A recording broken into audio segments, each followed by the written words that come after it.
សួស្តីបងប្អូនទាំងអស់គ្នាថ្ងៃនេះខ្ញុំធ្វើស៊ុបត្រីដាក់មើមត្រាវចាអញ្ចឹងគ្រឿងផ្សំសំខាន់នោះគឺរួមមានចាអញ្ចឹងខ្ញុំមានត្រីនេះម្ដុំបងប្អូនត្រីដំរីហ្នឹងចាខ្ញុំមានប៉ុណ្ណាចាហើយនេះគឺមើមត្រាវខ្ញុំមាន2ដុំទូចនេះហើយនេះគឺជីរណាចាហើយនេះគឺស្លឹកក្រូចសើចចានេះគឺគល់ស្លឹកគ្រៃបងប្អូនហើយនេះគឺមើមខ្ទឹមសដែលខ្ញុំបានចិញ្ច្រាំមកហើយខ្ញុំមានម្ទេសប៉ុណ្ណេះចានេះគឺទឹកត្រីចានេះគឺប្រេងអូលីវហើយបងប្អូនប្រើប្រេង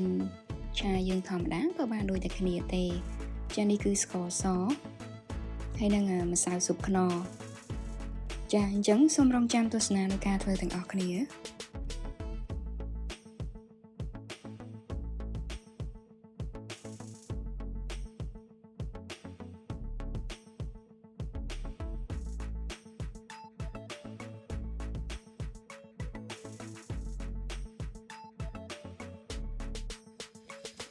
ចាឥឡូវនេះគឺខ្ញុំដាក់ឆ្នាំងឲ្យក្តៅអញ្ចឹងហើយបន្ទាប់មកខ្ញុំចាក់ប្រេងអូលីវចូលណាហើយយើងទុកមួយស្ទុះឲ្យវាក្តៅបន្តិចទៅ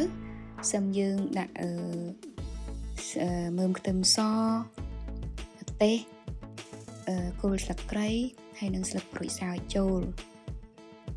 ចាឥឡូវខ្ញុំដាក់គល់ស្លឹកគ្រៃហើយមើមខ្ទឹមសដែលខ្ញុំចិញ្ច្រាំហ្នឹងដាក់ចូលទៅហើយចាហើយជាបន្ទាប់ទៀតខ្ញុំដាក់ម្ទេសចូលទាំង3គ្រាប់ហ្នឹងហើយដាក់ស្លឹកក្រូចសើចចូលអញ្ចឹងជាបន្តទៀតគឺខ្ញុំលីងឲ្យវាឈ្ងុយហើយសពពបន្តិចបងប្អូនគ្រឿងនេះណា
ចាអញ្ចឹងជាបន្តទៀតនោះគឺខ្ញុំ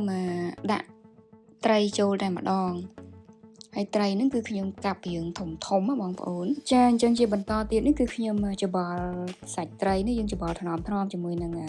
គ្រឿងក្រៅដែលយើងបានលីងកាលពីមុននឹងហើយបងប្អូនយើងច្បល់អញ្ចឹងមួយសន្ទុះទៅ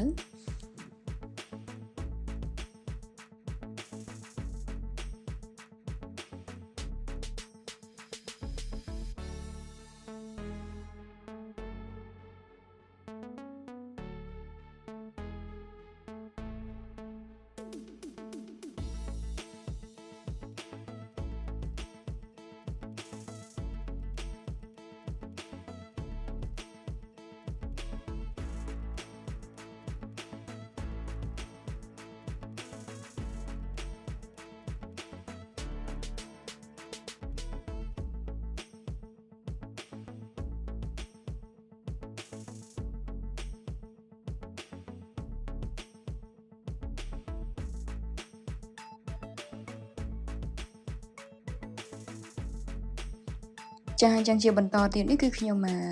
ដាក់ទឹកត្រីចូលចាទឹកត្រីនេះខ្ញុំដាក់កន្លះស្លាបព្រាបាយហើយបន្ទាប់មកទៀតគឺខ្ញុំដាក់ម្សៅស៊ុបខ្នុរដែរម្សៅស៊ុបខ្នុរហ្នឹងគឺខ្ញុំដាក់កន្លះស្លាបព្រាបាយដែរហើយស្ករសហ្នឹងគឺខ្ញុំដាក់1ស្លាបព្រាបាយចាអញ្ចឹងខ្ញុំច្បល់គ្រឿងក្រៅហ្នឹងឲ្យចូលគ្នាបន្តិចសិនបន្ទាប់មកទៀតបានខ្ញុំដាក់ទឹកចូល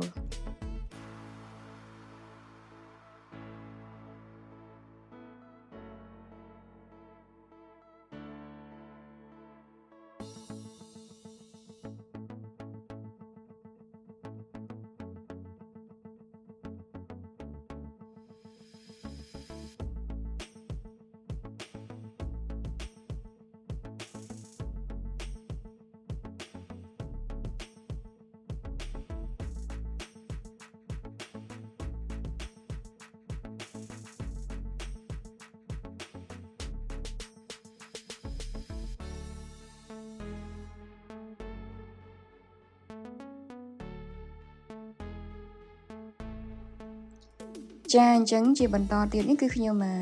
ចាក់ទឹកចូលបងប្អូនទឹកយើងធម្មតាហ្នឹង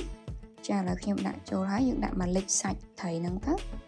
ហើយជាបន្តទៀតគឺខ្ញុំនឹងយកគម្របឆ្នាំងមកគ្របរងាស់វាមួយសន្ទុះ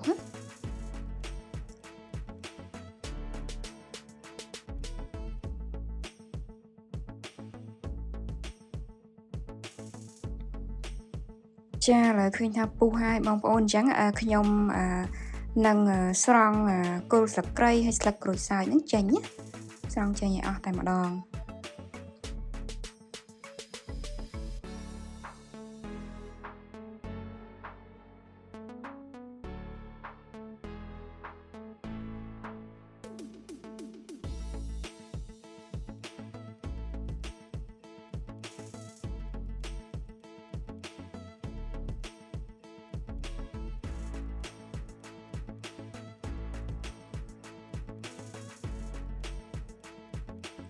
ចាហើយជាបន្តទៀតខ្ញុំដាក់ត្រាវចូលត្រាវហ្នឹងគឺខ្ញុំបានកោះបែបនេះហើយអញ្ចឹងខ្ញុំដាក់ត្រាវហ្នឹងចូលហើយបន្ទាប់មកទៀត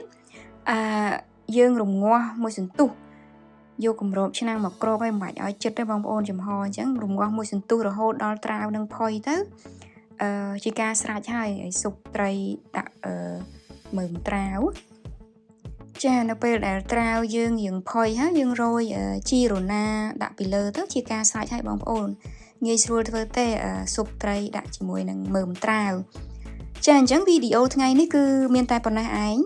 នាងខ្ញុំសូមអរគុណច្រើនសម្រាប់ការតាមដានទស្សនាក៏ដូចជាការគាំទ្ររហូតមកហើយក៏សូមអភ័យទោសផងដែរនៅរាល់កំហុសឆ្គងទាំងឡាយអរគុណ